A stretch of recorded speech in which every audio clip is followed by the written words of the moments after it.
Hello विद्यार्थी मित्रांनो, आपण आज स्टेट्स ऑफ मॅटरचा पुढचा टॉपिक बघणार आहोत ज्याचं नाव आहे इंटरमॉलिक्युलर फोर्सेस। तर आपल्याला सर्वात आधी हे माहीत पाहिजे की आपण इंटरमॉलिक्युलर फोर्सेस कशाला म्हणतो आणि त्याच्यानंतर या इंटरमॉलिक्युलर फोर्सेसचे आपल्याकडे वेगवेगळे टाइप्स आहेत, ते टाइप्स कोणकोणते आणि ते कशा पद्धतीने आपल्याला ओळखायचे आहेत ते आपण या टॉपिकमध्ये बघणार आहोत। तर सर्वात आधी आपण हे बघू की इंटरमॉलिक्युलर फोर्सेस आपण कशाला म्हणतो। तर इंटरमॉलिक्युलर फोर्स म्हणजे काय, तर हा असते फोर्सेस ऑफ अट्रॅक्शन और रिपल्शन, अट्रॅक्शन और repulsion among neighboring, repulsion among neighboring molecules, among neighboring molecules। बघा, जर आपल्याकडे काही मॉलिक्युल्स आहेत समजा, तर हे समजा असे मी काही मॉलिक्युल्स काढले, तर या मॉलिक्युल्समध्ये जे फोर्स ऑफ अट्रॅक्शन आहे म्हणजे ज्या फोर्सनं हे मॉलिक्यूल एकामेकाला आपल्याकडे खेचत असतील, बरोबर, किंवा हे मॉलिक्युल्स काय करत असतील, एकामेकाला आपल्यापासून दूर लोटत असतील, म्हणजेच एक तर या मॉलिक्यूलमध्ये अट्रॅक्शन असेल ते एकामेकाला जवळ ओढतील, एक तर त्यांच्यामध्ये रिपल्शन असेल ते एकामेकाला दूर लोटतील। अमंग नेबरिंग मॉलिक्युल्स म्हणजे हे जे आजूबाजूचे मॉलिक्युल्स आहेत यांच्यामध्ये एक तर अट्रॅक्टिव्ह फोर्स असेल, एक तर रिपल्सिव्ह फोर्स असेल, आणि त्या अट्रॅक्टिव्ह किंवा रिपल्सिव्ह फोर्सलाच आपण काय म्हणतो, इंटरमॉलिक्युलर फोर्स, बरोबर। म्हणजे अट्रॅक्टिव्ह और repulsive forces among neighbouring molecule are called as intermolecular forces, बरोबर। मग आता या इंटरमॉलिक्युलर फोर्सेसमध्ये जे आपल्याला जे बघायचे आहे त्यात अट्रॅक्टिव्ह फोर्स, आणि या अट्रॅक्टिव्ह फोर्समध्ये बघा, अट्रॅक्टिव्ह फोर्स जे आहे त्यांनाच आपण वॉन्डर वॉल फोर्सेस पण म्हणतो, वॉन्डर वॉल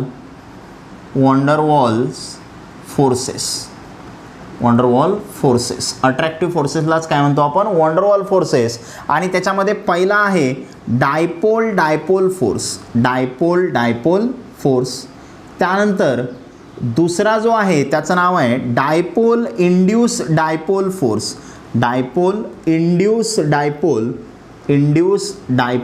फोर्स, तिसरा आहे याच्यामध्ये लंडन फोर्स किंवा त्यालाच म्हणतात डिस्पर्शन फोर्स, बरोबर।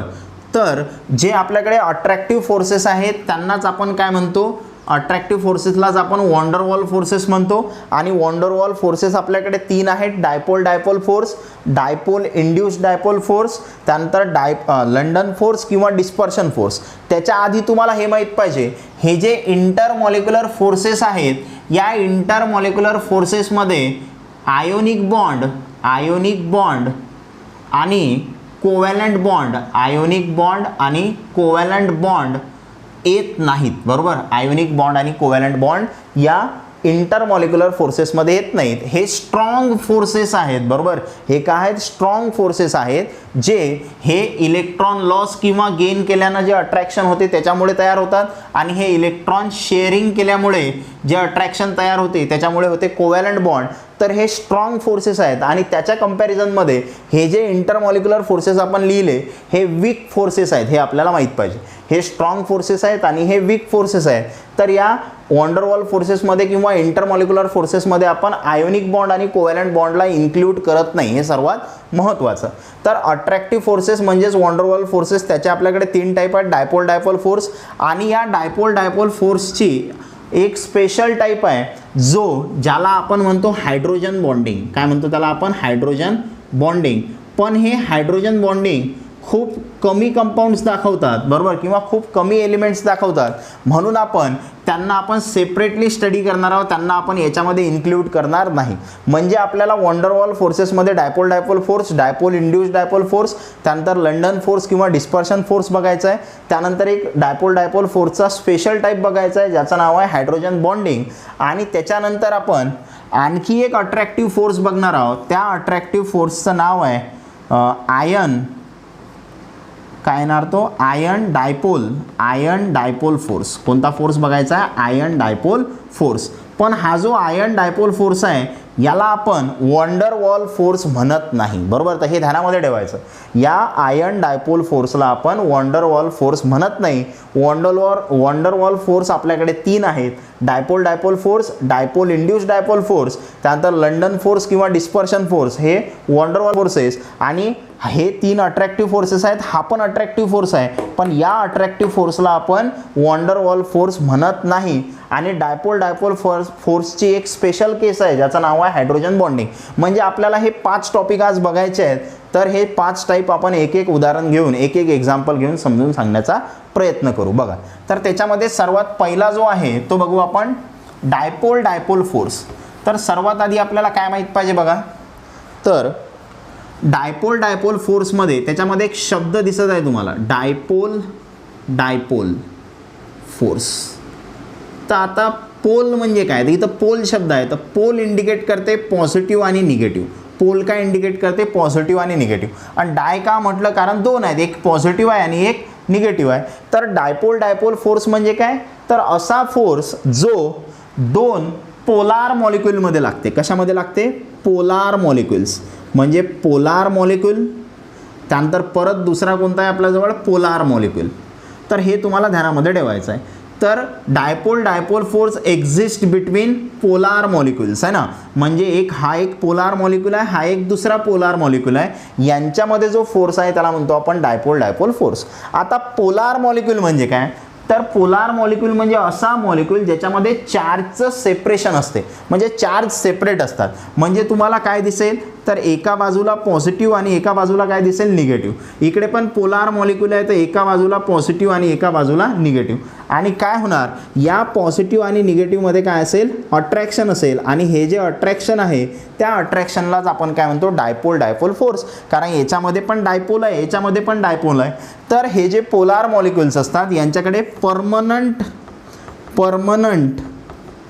डायपोल मोमेंट असते. म्हणजे ज्या मॉलिक्यूलमध्ये परमनंट डायपोल मोमेंट असते त्यांना आपण काय म्हणतो, पोलार मॉलिक्युल्स, बरोबर. मग आता काय करायचं आपल्याला, तर आपल्याला माहीत झालं की डायपोल डायपोल फोर्स हा पोलार मॉलिक्युल्समध्ये असते. एक्झाम्पल जसं बघा, समजा आपल्याकडे एक HCl आहे आणि परत दुसरा HCl आहे, ठीक आहे, अशा पद्धतीनं. मग आता हा पण पोलार मॉलिक्यूल आहे, हा पण पोलार मॉलिक्यूल आहे. कशा पद्धतीनं, तर बघा, तर हायड्रोजनपेक्षा हा जो क्लोरीन आहे याची इलेक्ट्रोनिगेटिव्हिटी जास्त आहे, बरोबर. हायड्रोजनपेक्षा क्लोरीनची इलेक्ट्रोनिगेटिव्हिटी जास्त आहे. त्यामुळे इथं जे इलेक्ट्रॉन्स आहेत त्या इलेक्ट्रॉन्सला हा क्लोरीन काय करते, स्वतःकडे ओढते. आणि त्या इलेक्ट्रॉन डेन्सिटीला त्यानं स्वतःकडे ओढलं, त्याच्यामुळे काय झालं, या HCl मध्ये या Clवर पार्शियल निगेटिव्ह चार्ज आणि हायड्रोजनवर पार्शियल पॉझिटिव्ह चार्ज आला. म्हणजे यानं इलेक्ट्रॉनला थोडंसं स्वतःकडे खेचलं, आणि स्वतःकडे खेचलं म्हणजे घेतलं म्हणून निगेटिव्ह, आणि पूर्णपणे नाही घेतलं, थोड्याफार प्रमाणात इलेक्ट्रॉनला स्वतःकडे खेचलं म्हणून पार्शियल म्हणतो आपण, डेल्टानं दाखवतो. आणि हायड्रोजन जवळचे इलेक्ट्रॉन थोडेसे गेले म्हणजे त्यानं दूर लोटले, दिले म्हणून पॉझिटिव्ह, आणि थोडेसे दिले म्हणजे त्याचा अर्थ काय, पार्शियल पॉझिटिव्ह, बरोबर. म्हणजे काय, तर आता क्लोरीनवरती इलेक्ट्रॉन डेन्सिटी जास्त आहे, म्हणजे इलेक्ट्रॉनला त्याने जास्त खेचलेलं आहे, याच्याकडे इलेक्ट्रॉन डेन्सिटी कमी आहे. सेम तसं याच्यासाठी होणार, हायड्रोजनवर पार्शियल पॉझिटिव्ह आणि क्लोरीनवर पार्शियल निगेटिव्ह. मग आता हा निगेटिव्ह पॉझिटिव्ह काय करेल, एकामेकाला अट्रॅक्ट करेल. आणि हा जो फोर्स ऑफ अट्रॅक्शन असेल, या फोर्स ऑफ अट्रॅक्शनला काय म्हणणार आपण, डायपोल डायपोल फोर्स. काय म्हणणार याला, डायपोल डायपोल फोर्स. तर 2 पोलार मॉलिक्यूलमध्ये जो फोर्स राहते त्याला काय म्हणतो आपण, डायपोल डायपोल फोर्स. हे आपल्याला समजलं. मग आता काय माहीत झालं आपल्याला, की 2 पोलार मॉलिक्यूलमध्ये जो फोर्स असते त्याला आपण डायपोल डायपोल फोर्स म्हणतो. कारण तिथं काय होतात, पार्शियल पॉझिटिव्ह आणि पार्शियल निगेटिव्ह चार्ज डेव्हलप होतात. आणि त्याच्यानंतर या पोलार मॉलिक्यूलची काय असते, परमनंट डायपोल मोमेंट असते. आता डायपोल मोमेंट हे आपण डिटेलमध्ये नंतर बघू, सध्याचं फक्त ध्यानामध्ये ठेवा. तर डायपोल डायपोल माहीत झालं. आता दुसरं बघायचं आपल्याला, डायपोल इंड्यूस्ड डायपोल. आता डायपोल इंड्यूस्ड डायपोल कशाला म्हणतो आपण, तर बघा, तर नेक्स्ट बघायचं आपल्याला डायपोल आणि इंड्यूस डायपोल. आता इंड्यूस डायपोलचा अर्थ काय होते बघा, जसं फॉर एक्झाम्पल डायपोल आहे म्हणजे हा पोलार मॉलिक्यूल आहे. हा कोणता मॉलिक्यूल आहे, पोलार मॉलिक्यूल. त्यानंतर इंड्यूस डायपोल कोणामध्ये होते, तर हा होते नॉन पोलार मॉलिक्यूलमध्ये. कशामध्ये? Non polar molecule. म्हणजे पोलार मॉलिक्यूल आणि नॉन पोलार मॉलिक्यूलमध्ये जे फोर्स ऑफ अट्रॅक्शन असते त्याला काय म्हणतो आपण? Dipole induce dipole force. आता मला सांगा, पोलार मॉलिक्यूल आहे, पोलार मॉलिक्यूल आहे म्हणजे त्याच्यामध्ये एका बाजूनं पॉझिटिव्ह आणि एका बाजूनं काय आहे? निगेटिव्ह. आता नॉन पोलार मॉलिक्यूल म्हणजे काय? तर पोलार मॉलिक्यूलमध्ये चार्ज सेपरेट असतात, पण नॉन पोलार मॉलिक्यूलमध्ये चार्जचं सेपरेशन नसते. म्हणजे त्याच्यामध्ये इलेक्ट्रिकल सिमेट्री असते. बरोबर, म्हणजे चार्ज असा तुम्हाला सेपरेट दिसत नाही, पॉझिटिव्ह एका साईडला, निगेटिव्ह दुसऱ्या साईडला, असं तुम्हाला पोलार मॉलिक्यूलमध्ये दिसते. नॉन पोलार मॉलिक्यूलमध्ये चार्जची सिमेट्री असते, म्हणजे तिथं असे चार्ज सेपरेट नसतात, सर्वत्र एकसारखे डिस्ट्रीब्यूट झालेले असतात. बरोबर, मग जेव्हा हा पोलार मॉलिक्यूल हा नॉन पोलार मॉलिक्यूल जेव्हा पोलार मॉलिक्यूलच्या कॉन्टॅक्टमध्ये येते, बरोबर, काय सांगितलं बघा, जेव्हा हा नॉन पोलार मॉलिक्यूल या पोलार मॉलिक्यूलच्या कॉन्टॅक्टमध्ये येते तेव्हा या नॉन पोलार मॉलिक्यूलमध्ये थोड्याफार प्रमाणात पोलॅरिटी डेव्हलप होते. बरोबर, काय सांगितलं, जेव्हा हा नॉन पोलार मॉलिक्यूल या पोलार मॉलिक्यूलच्या कॉन्टॅक्टमध्ये येते तेव्हा काय होते, याच्यामध्ये पोलॅरिटी डेव्हलप होते आणि पोलॅरिटी डेव्हलप झाल्यामुळे याची जे इलेक्ट्रॉन डेन्सिटी आहे ते इलेक्ट्रॉन डेन्सिटी एका साईडला काय होते, शिफ्ट होते ना. म्हणजे इकडे इलेक्ट्रॉन डेन्सिटी शिफ्ट झाली म्हणजे इकडे निगेटिव्ह आणि इकडे काय येणार, पॉझिटिव्ह. असं थोड्याफार वेळासाठी एका मोमेंटसाठी असं त्याच्यामध्ये होते. बरोबर ना. म्हणजे काय, तर जेव्हा तुम्ही याच्या कॉन्टॅक्टमध्ये याला आणणार तरच तसं होईल. बरोबर, म्हणजे तसं नॉन पोलार मॉलिक्यूलमध्ये चार्जचं सेपरेशन नसते, पण जेव्हा हा नॉन पोलार मॉलिक्यूल या पोलार मॉलिक्यूलच्या कॉन्टॅक्टमध्ये येईल तेव्हा याच्यामध्ये पोलॅरिटी काय होईल, इंड्यूस होईल. म्हणजे सुरुवातला नव्हती पण त्याच्या कॉन्टॅक्टमध्ये आल्यामुळे झाली. जसं बघा, तुम्हाला मॅग्नेट माहिती आहे. बरोबर, तर मॅग्नेटजवळ मॅग्नेटिक पॉवर आहे, तर ते त्याच्यामध्ये इंड्यूस झालेली आहे का, ती त्याच्याकडे आहेच. पण जर तुम्ही एखादा स्क्रू ड्रायव्हर घेतला तर स्क्रू ड्रायव्हरकडे मॅग्नेटिक पॉवर नाही आहे, पण जेव्हा तुम्ही तो स्क्रू ड्रायव्हर त्या मॅग्नेटवरती काय करता, घासता, रब करता, तेव्हा आता तो स्क्रू ड्रायव्हर थोड्याफार वेळासाठी मॅग्नेटसारखं काम करते, म्हणजे स्क्रू उचलण्यासाठी कामामध्ये पडते. बरोबर, म्हणजे त्याच्यामध्ये मॅग्नेटिक पॉवर होती का नाही, ती मॅग्नेटिक पॉवर काय झाली, इंड्यूस झाली. मग तसंच जेव्हा हा नॉन पोलार मॉलिक्यूल या पोलार मॉलिक्यूलच्या कॉन्टॅक्टमध्ये येते तेव्हा याच्यामध्ये पोलॅरिटी काय होते, इंड्यूस होते, म्हणजे डायपोल इंड्यूस होते. आणि असं झाल्यामुळे या पॉझिटिव्ह आणि निगेटिव्हमध्ये काय होणार, अट्रॅक्शन होणार. आणि हे जे अट्रॅक्शन आहे यालाच काय म्हणणार आपण, डायपोल इंड्यूस डायपोल फोर्स. मग आता पोलार मॉलिक्यूलमध्ये आपल्याकडे एक्झाम्पल आहे NH3. पोलार मॉलिक्यूलमध्ये एक्झाम्पल काय आपल्याजवळ, NH3. आणि नॉन पोलार मॉलिक्यूलमध्ये एक्झाम्पल काय आहे, C6H6. म्हणजे काय आहे, बेन्झिन आहे. बरोबर, तर C6H6. मग असं जर केलं तुम्ही तर यांच्यामध्ये हा पोलार मॉलिक्यूल आहे, हा कसा आहे, नॉन पोलार आहे, पण जेव्हा हे कॉन्टॅक्टमध्ये येतील तेव्हा यांच्यामध्ये काय होणार आहे, या C6H6 म्हणजे बेन्झिनमध्ये पोलॅरिटी काय होणार आहे, इंड्यूस होणार आहे. आणि त्याच्यामुळे इथं काय असेल, काहीतरी फोर्स ऑफ अट्रॅक्शन असेल, आणि तो जो फोर्स ऑफ अट्रॅक्शन आहे त्याला काय म्हणणार आपण, डायपोल इंड्यूस डायपोल फोर्स. आता याच्यानंतर पुढचा बघायचा आपल्याला, लंडन फोर्स किंवा डिस्पर्शन फोर्स. थर्ड कोणता आहे आपल्याकडे, लंडन फोर्स और डिस्पर्शन फोर्स किंवा याला मोमेंटरी फोर्स पण म्हणतात आणि एका मोमेंटसाठी येतो फक्त. तर लंडन फोर्स किंवा डिस्पर्शन फोर्स म्हणजे काय, तर हा फोर्स कोणामध्ये असतो, तर हा असतो नॉन पोलार मॉलिक्यूल आणि नॉन पोलार मॉलिक्यूलमध्ये. कशामध्ये, नॉन पोलार आणि नॉन पोलार मॉलिक्यूलमध्ये जो फोर्स असतो त्याला काय म्हणतो आपण, लंडन फोर्स किंवा डिस्पर्शन फोर्स. किंवा ॲटम्समध्ये आहे ना, ॲटम्समध्ये जो फोर्स असतो त्या फोर्सला आपण काय म्हणतो आपण, लंडन फोर्स किंवा डिस्पर्शन फोर्स. मग आता मला सांगा, जर आपण नॉन पोलार मॉलिक्यूल घेतला तर त्याच्यामध्ये जे तिथं इलेक्ट्रिकल सिमेट्री आहे, म्हणजे जो पॉझिटिव्ह आणि निगेटिव्ह चार्ज आहे तो सेपरेट नाही आहे, त्याचं डिस्ट्रीब्युशन असं एकसारखं झालेलं आहे, पॉझिटिव्ह आणि निगेटिव्ह चार्जची सिमेट्री आहे. बरोबर, इकडे पण नॉन पोलार मॉलिक्यूल आहे, म्हणजे त्याच्यामध्ये पण काय आहे, पॉझिटिव्ह आणि निगेटिव्ह चार्जची काय आहे, सिमेट्री आहे. बरोबर, आता कोणताही नॉन पोलार मॉलिक्यूल असेल तर त्याच्यामध्ये ॲटम्स आहेत, ॲटम्समध्ये पॉझिटिव्ह चार्ज असते, न्यूक्लियस, त्यानंतर इलेक्ट्रॉन्स असतात. आणि एका मोमेंटला काय होते, एका मोमेंटला समजा हा ए नंबरचा कन्सिडर केला आपण, हा बी नंबरचा कन्सिडर केला, तर समजा ए नंबरच्या मॉलिक्यूलमध्ये एका मोमेंटला म्हणजे एका विशिष्ट वेळी काय होते की याची जे इलेक्ट्रॉन डेन्सिटी आहे ते इलेक्ट्रॉन डेन्सिटी एका साईडला शिफ्ट होते, बरोबर. म्हणजे असं, म्हणजे हे इकडे समजा शिफ्ट झाली असं आपण म्हटलं इलेक्ट्रॉन डेन्सिटी, बरोबर. आणि इकडे थोडंफार पॉझिटिव्ह डेव्हलप झाला आणि इकडे निगेटिव्ह डेव्हलप झाला. तर सेम हा जेव्हा ए या बीच्या कॉन्टॅक्टमध्ये येईल तेव्हा बीमध्ये पण काय होईल, तर बीमध्ये काय होणार, हा पॉझिटिव्ह इकडे आला की याच्यामधल्या इलेक्ट्रॉनला स्वतःकडे थोडंफार खेचेल, म्हणजे इकडे निगेटिव्ह पोलॅरिटी येईल आणि इकडे काय येणार, पॉझिटिव्ह. पण हे मोमेंटरी आहे, परमनंट नाही आहे, थोड्या काळ वेळासाठी थोड्या वेळासाठी डेव्हलप झाली, बरोबर. तर नॉन पोलार आणि नॉन पोलार मॉलिक्यूलमध्ये इथं काय होणार, एका विशिष्ट वेळी आहे ना, एका मोमेंटसाठी काय होणार, एका मोमेंटसाठी पोलॅरिटी डेव्हलप होणार आणि त्याच्यामुळे इथं जे फोर्स ऑफ अट्रॅक्शन असेल त्या फोर्स ऑफ अट्रॅक्शनला काय म्हणणार आपण, लंडन फोर्स किंवा डिस्पर्शन फोर्स. जसं फॉर एक्झाम्पल समजा आपल्याकडे आयोडीन आहे, म्हणजे I2 म्हणजे आयोडीन आहे, तर आयोडीनला आपण असं लिहितो आय बॉन्ड आय. तर हा कोणता मॉलिक्यूल आहे, तर हा नॉन पोलार मॉलिक्यूल आहे, कारण दोघांची इलेक्ट्रोनिगेटिव्हिटी सारखी आहे, कोणीच इलेक्ट्रॉनला एकामेकाकडे खेचणार नाही. त्यानंतर हा दुसरा आयोडीनचा मॉलिक्यूल आहे समजा, हा पण कसा आहे, नॉन पोलार आहे, पण एका मोमेंटसाठी काय होणार, याची हा थोडीफार इलेक्ट्रॉनला स्वतःकडे खेचणार, म्हणजे याच्यावर पार्शियल निगेटिव्ह येणार, तर याच्यावर पार्शियल पॉझिटिव्ह.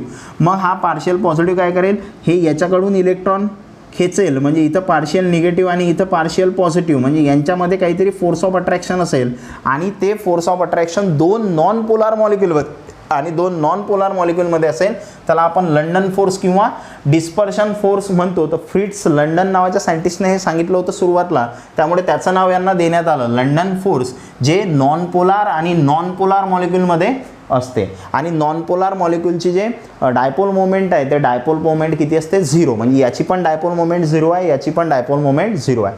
तर दोन नॉन पोलार मॉलिक्यूलमध्ये किंवा ॲटम्समध्ये जे काही अट्रॅक्टिव्ह फोर्सेस आहेत त्यांना आपण काय म्हणतो, लंडन फोर्स किंवा डिस्पर्शन फोर्स. तर हे 3 वॉन्डर वॉल फोर्सेस होते. आता याच्यानंतर पुढचा बघायचा आपल्याला आयन डायपोल. ठीक आहे, पण तो वॉन्डर वॉल फोर्स नाही आहे. आपल्याला कोणता बघायचा आता, आयन डायपोल फोर्स. पण याला आपण वॉन्डर वॉल फोर्स म्हणत नाही, हा पण एक अट्रॅक्टिव्ह फोर्स आहे, बरोबर. दोन मॉलिक्यूलमध्ये जे अट्रॅक्शन असते त्याच्यामध्ये. मग आता हे अट्रॅक्शन कोणामध्ये आहे, तर इथं काय म्हटलं त्यानं, आयनमध्ये आणि डायपोलमध्ये. आयनमध्ये म्हणजे काय, आयन आपल्याजवळ 2 टाईपचे असतात, एक असते कॅटायन ज्याच्यावर पॉझिटिव्ह चार्ज असते आणि दुसरं असते ॲनायन ज्याच्यावर निगेटिव्ह चार्ज असते, आहे ना. कॅटायनवर पॉझिटिव्ह, ॲनायनवर काय असते, निगेटिव्ह. आणि डायपोल फोर्स, तर डायपोल कोणामध्ये असते, तर पोलार मॉलिक्यूलमध्ये असते. कोणामध्ये, पोलार मॉलिक्यूल. ठीक आहे, पोलार मॉलिक्यूलमध्ये. म्हणजे आयन डायपोल फोर्स कोणामध्ये एक्झिस्ट करते, कॅटायन आणि पोलार मॉलिक्यूल किंवा ॲनायन आणि पोलार मॉलिक्यूल. जसं फॉर एक्झाम्पल तुम्ही NaCl आहे, तुमच्याकडे वॉटर आहे आणि या वॉटरमध्ये तुम्ही काय केलं, NaCl टाकलं. वॉटरमध्ये काय टाकलं, NaCl. तर आपल्याला माहिती आहे NaCl हे एक सॉल्ट आहे, इलेक्ट्रोलाइट आहे. जर तुम्ही पाण्यामध्ये टाकलं तर ते काय तयार करते, Na पॉझिटिव्ह आणि Cl निगेटिव्ह तयार करते, बरोबर. काय तयार करते, Na पॉझिटिव्ह आणि Cl निगेटिव्ह. मग आता होते काय, तर इथं कॅटायन आणि ॲनायन तयार झालं आणि वॉटर म्हणजे H2O. तर H2Oला कसं लिहितो आपण, ऑक्सिजन हायड्रोजन ऑक्सिजन, बरोबर, असं लिहितो आपण. तर हे H2O म्हणजे वॉटर आहे, तर याच्यावर ऑक्सिजनवर पार्शियल निगेटिव्ह, हायड्रोजनवर पार्शियल पॉझिटिव्ह, हायड्रोजनवर पार्शियल पॉझिटिव्ह आणि ऑक्सिजनवर काय असते, पार्शियल निगेटिव्ह. म्हणजे हा पोलार मॉलिक्यूल आहे आणि इथं आयन आहे. मग आता होते काय बघा, जर आपण हा Na पॉझिटिव्ह बघितला तर हा Na पॉझिटिव्ह याच्या आजूबाजूला वॉटर काय होते, वॉटरमध्ये आणि Na पॉझिटिव्हमध्ये काय होणार आहे, आयन डायपोल इंटरॅक्शन होणार आहे, आयन डायपोल फोर्स लागणार आहे. कशा पद्धतीनं बघा, हा Na पॉझिटिव्ह आहे, तर हा आपल्याकडे ऑक्सिजन, त्याला 2 हायड्रोजन अटॅच आहेत, हा एक हायड्रोजन, याच्यावर पार्शियल निगेटिव्ह, पार्शियल पॉझिटिव्ह. हे दुसरं वॉटरचा मॉलिक्यूल. परत या दुसऱ्या वॉटरच्या मॉलिक्यूलमध्ये हायड्रोजनवर पार्शियल पॉझिटिव्ह, ऑक्सिजनवर पार्शियल निगेटिव्ह. हा तिसरा ऑक्सिजनचा मॉलिक्यूल, इथं परत हायड्रोजन, याच्यावर पार्शियल निगेटिव्ह, हायड्रोजनवर पार्शियल पॉझिटिव्ह. त्यानंतर परत ऑक्सिजन, इकडे हायड्रोजन, इकडे हायड्रोजन, हायड्रोजनवर पार्शियल पॉझिटिव्ह आणि ऑक्सिजनवर काय असते, पार्शियल निगेटिव्ह. आणि या पॉझिटिव्ह आणि पार्शियल निगेटिव्हमध्ये काय असेल, फोर्स ऑफ अट्रॅक्शन असेल, बरोबर. आणि हे जे फोर्स ऑफ अट्रॅक्शन आहे हे कोणामध्ये आहे, तर हे आयन आहे आणि हे काय आहे, पोलार मॉलिक्यूल आहे. म्हणजे आयन आणि पोलार मॉलिक्यूलमध्ये जे फोर्स ऑफ अट्रॅक्शन असते त्यालाच काय म्हणतो आपण, आयन डायपोल फोर्स. तर याच्यामध्ये आपल्याला माहिती आहे या वॉटरमध्ये हे NaCl काय आहे सोल्युबल आहे, हे पण आपल्याला माहिती आहे.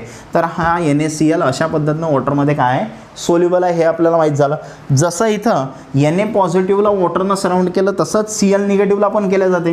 तर Cl निगेटिव्हला कशा पद्धतीनं बघा हायड्रोजन आणि इथं कोण आहे ऑक्सिजनवर पार्शियल निगेटिव्ह, हायड्रोजनवर पार्शियल पॉझिटिव्ह, बरोबर. परत इथं हायड्रोजन ऑक्सिजन काय होणार हायड्रोजनवर पार्शियल पॉझिटिव्ह, ऑक्सिजनवर पार्शियल निगेटिव्ह. आणि इथं काय असेल हायड्रोजन आणि क्लोरीनमध्ये फोर्स ऑफ अट्रॅक्शन, हायड्रोजन आणि क्लोरीनमध्ये काय असेल फोर्स ऑफ अट्रॅक्शन.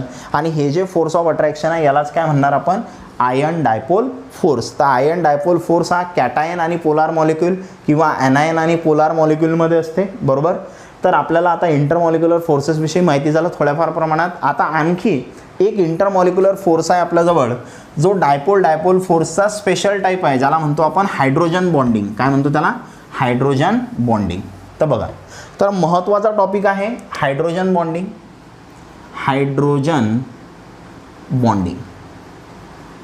आता हायड्रोजन बॉन्डिंग आपण कशाला म्हणतो ते पहा. तर हायड्रोजन बॉन्डिंग हे पोलार मॉलिक्यूलमध्येच असते. हायड्रोजन बॉन्डिंग हे पोलार मॉलिक्यूलमध्येच असते, पण तिथं स्पेशल केस आहे की जे हायली इलेक्ट्रोनिगेटिव्ह एलिमेंट आहेत, highly electronegative elements like fluorine, oxygen, nitrogen, FON FON असं ध्यानामध्ये ठेवायचं आहे ना. हायली इलेक्ट्रोनिगेटिव्ह एलिमेंट्स म्हणजे ज्या एलिमेंटची इलेक्ट्रोनिगेटिव्हिटी खूप जास्त असते आणि यांचा बॉन्ड हायड्रोजनसोबत असेल, म्हणजे HF फ्लोरीनसोबत हायड्रोजनचा बॉन्ड आहे, किंवा OH ऑक्सिजनसोबत हायड्रोजनचा बॉन्ड आहे, किंवा NH ठीक आहे म्हणजे काय तर नायट्रोजनसोबत हायड्रोजनचा बॉन्ड आहे ना. अशा पद्धतीनं म्हणजे जेव्हा या स्ट्रॉंगली इलेक्ट्रोनिगेटिव्ह किंवा हायली इलेक्ट्रोनिगेटिव्ह एलिमेंटसोबत जर हायड्रोजन असेल, काय असेल हायड्रोजन असेल, तर तेव्हा आपण कोणता कन्सेप्ट लावतो हायड्रोजन बॉन्डिंगचा कन्सेप्ट लावतो, बरोबर. मग आता ही हायड्रोजन बॉन्डिंग कोणते मॉलिक्युल्स दाखवतात ज्यांच्याकडे हायली इलेक्ट्रोनिगेटिव्ह एलिमेंट असते आणि त्या हायली इलेक्ट्रोनिगेटिव्ह एलिमेंटला हायड्रोजन अटॅच असते, ते मॉलिक्युल्स काय दाखवतात हायड्रोजन बॉन्डिंग दाखवतात. जसं फॉर एक्झाम्पल इथं जर तुम्हाला बघायचं असेल तर आपण एक एक्झाम्पल घेऊ. समजा आपल्याकडे HF नावाचा मॉलिक्यूल आहे. कोणता मॉलिक्यूल आहे आपल्याजवळ HF. मग आता HF जर बघितलं तुम्ही तर कसं दिसेल तुम्हाला, तर हा हायड्रोजन हा फ्लोरीन, बरोबर. त्यानंतर परत हायड्रोजन फ्लोरीन, परत हायड्रोजन फ्लोरीन, परत हायड्रोजन फ्लोरीन, बरोबर. अशा पद्धतीनं मग काय दिसेल तुम्हाला बघा, तर हायड्रोजन आणि फ्लोरीन आहे, तर फ्लोरीनवरती कोणता चार्ज आहे, फ्लोरीन हा हायली इलेक्ट्रोनिगेटिव्ह आहे, त्यामुळे इलेक्ट्रॉनला स्वतःकडे थोडंफार खेचेल, हा खेचेल, बरोबर. म्हणजे याच्यावर पार्शियल निगेटिव्ह, याच्यावर पार्शियल पॉझिटिव्ह, इथं पार्शियल पॉझिटिव्ह, याच्यावर partial negative, partial positive, negative. आणि बघा तर हायली इलेक्ट्रोनिगेटिव्ह एलिमेंट आणि हायड्रोजन यांच्यामध्ये फोर्स ऑफ अट्रॅक्शन असेल, बरोबर. हायली इलेक्ट्रोनिगेटिव्ह एलिमेंट आणि हायड्रोजन यांच्यामध्ये फोर्स ऑफ अट्रॅक्शन असेल, बरोबर. आणि हे जे फोर्स ऑफ अट्रॅक्शन तुम्हाला दिसत आहे यालाच काय म्हणतो आपण हायड्रोजन बॉन्डिंग. म्हणजे हायली इलेक्ट्रोनिगेटिव्ह एलिमेंट आणि हायड्रोजन यांच्यामध्ये जे फोर्स ऑफ अट्रॅक्शन असते त्यालाच काय म्हणतो आपण हायड्रोजन बॉन्डिंग. जसं HFनं दाखवलं. दुसरा एक्झाम्पल घेऊ आपण H2O. आता H2O जर घेतलं तर ऑक्सिजन, त्याला 2 हायड्रोजन अटॅच आहेत. H2O hydrogen oxygen hydrogen, oxygen hydrogen hydrogen, hydrogen oxygen hydrogen. बघा तर काय होणार आपल्याला माहिती आहे, ऑक्सिजन हा हायली इलेक्ट्रोनिगेटिव्ह आहे, त्यामुळे ऑक्सिजनवर पार्शियल निगेटिव्ह, हायड्रोजनवर पार्शियल पॉझिटिव्ह, ऑक्सिजनवर पार्शियल निगेटिव्ह, हायड्रोजनवर पार्शियल पॉझिटिव्ह, ऑक्सिजनवर पार्शियल निगेटिव्ह, हायड्रोजनवर पार्शियल पॉझिटिव्ह. मग काय होणार आता बघा, तर या पॉझिटिव्ह आणि निगेटिव्हमध्ये फोर्स ऑफ अट्रॅक्शन येणार आहे, या पॉझिटिव्ह आणि निगेटिव्हमध्ये फोर्स ऑफ अट्रॅक्शन, त्यानंतर या पॉझिटिव्ह आणि निगेटिव्हमध्ये फोर्स ऑफ अट्रॅक्शन, या पॉझिटिव्ह आणि निगेटिव्हमध्ये फोर्स ऑफ अट्रॅक्शन. म्हणजे हायली इलेक्ट्रोनिगेटिव्ह एलिमेंट आणि हायड्रोजन यांच्यामध्ये जे फोर्स ऑफ अट्रॅक्शन इथं तयार झालं, या फोर्स ऑफ अट्रॅक्शनला काय म्हणतो आपण हायड्रोजन बॉन्डिंग म्हणतो, बरोबर. तर हायली इलेक्ट्रोनिगेटिव्ह एलिमेंट आणि त्याला अटॅच असलेला हायड्रोजन, बरोबर, यांच्यामध्ये काय होते, तर हायली इलेक्ट्रोनिगेटिव्ह एलिमेंटला स्वतःकडे खेचते, त्यामुळे त्याच्यावर पार्शियल निगेटिव्ह आणि हायड्रोजनवर पार्शियल पॉझिटिव्ह. तर एका मॉलिक्यूलचा ऑक्सिजन दुसऱ्या मॉलिक्यूलच्या हायड्रोजनला काय करते, अट्रॅक्ट करते, म्हणजे यांच्यामध्ये अट्रॅक्शन आहे आणि हे जे अट्रॅक्शन आहे त्या अट्रॅक्शनला काय म्हणतो आपण, हायड्रोजन बॉन्डिंग म्हणतो. अजून एखादा एक्झाम्पल पाहू, अमोनिया पाहू. तर अमोनिया म्हणजे NH3, NH किती काढायचे, 3, परत NH3, बरोबर, अशा पद्धतीनं काढलं. तर परत आपल्याला माहिती आहे नायट्रोजन हायली इलेक्ट्रोनिगेटिव्ह आहे, त्यामुळे इलेक्ट्रॉनला स्वतःकडे खेचेल, त्याच्यावर पार्शियल निगेटिव्ह. हायड्रोजनवर काय येणार आहे, पार्शियल पॉझिटिव्ह. हायड्रोजनवर पार्शियल पॉझिटिव्ह आणि नायट्रोजनवर पार्शियल निगेटिव्ह. आणि या पॉझिटिव्ह आणि निगेटिव्हमध्ये काय असेल, फोर्स ऑफ अट्रॅक्शन. आणि हे जे फोर्स ऑफ अट्रॅक्शन आहे त्यालाच काय म्हणणार आपण, हायड्रोजन बॉन्डिंग, बरोबर. तर हायड्रोजन बॉन्डिंगसाठी सर्वात बेसिक कंडिशन काय आहे, तर highly electronegative element like fluorine, oxygen, nitrogen present पाहिजेत and hydrogen must be attach to that highly electronegative element. हे तुम्हाला ध्यानामध्ये ठेवायचं आहे. आणि एका मॉलिक्यूलचा हायली इलेक्ट्रोनिगेटिव्ह एलिमेंट आणि दुसऱ्या मॉलिक्यूलचा हायड्रोजन यांच्यामध्ये जे फोर्स ऑफ अट्रॅक्शन होईल त्या फोर्स ऑफ अट्रॅक्शनला काय म्हणणार आपण, हायड्रोजन बॉन्डिंग. तर हे असे वेगवेगळे आपण इंटरमॉलिक्युलर फोर्सेस याच्यामध्ये बघितले. तर खूप महत्त्वाचा टॉपिक होता हा आणि याचं काम आपल्याला 12th एक चॅप्टर आहे सॉलिड स्टेट. तर सॉलिड स्टेटमध्ये आपल्याला वेगवेगळ्या टाईप्सचे सॉलिड शिकायचे आहेत आणि त्या वेगवेगळ्या टाईप्सच्या सॉलिडमध्ये जसं मॉलिक्युलर सॉलिड आहे, आयोनिक सॉलिड आहे, मेटॅलिक सॉलिड आहे, कोव्हॅलंट सॉलिड आहे, तर त्या सर्वांमध्ये तुम्हाला या फोर्सेसचं काम पडणार आहे. तर खूप महत्त्वाचे फोर्सेस आहेत, त्यामुळे व्यवस्थित प्रिपेअर करा. आजचं स्टेट्स ऑफ मॅटरमधला सर्वात महत्त्वाचा टॉपिक आज मी तुम्हाला शिकवला. थँक्यू.